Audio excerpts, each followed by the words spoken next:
Well, I really, Zainab, don't have an informed opinion on how much they own, and how they got to own it, and you're right. I mean, it has to be on the basis of competitiveness. It has to be on the basis of accountability and transparency. It has to be something relevant to the role of the army. Is the army supposed to be? I mean, I understand that the army, will buy, housing projects for their own people. I mean, a lot of that stuff. But whether they get into the economic activities and whether that is compatible with the role, whether that is something good, and can they go through, as you said, through a competitive, process.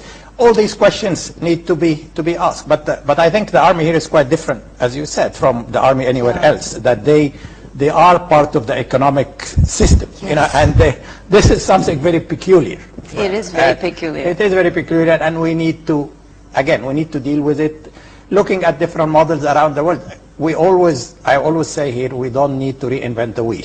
That is, we have enough models around the world in terms of democratic system, West and East, North and South, and we need to see, and to me, the important role of the army is to make sure that they are functioning army, a modern army that is able to protect the country. And we live in a region, as you know, which is fraught with insecurity everywhere you look around. So it's the worst region in the world in terms of insecurity right now. I mean, I would argue.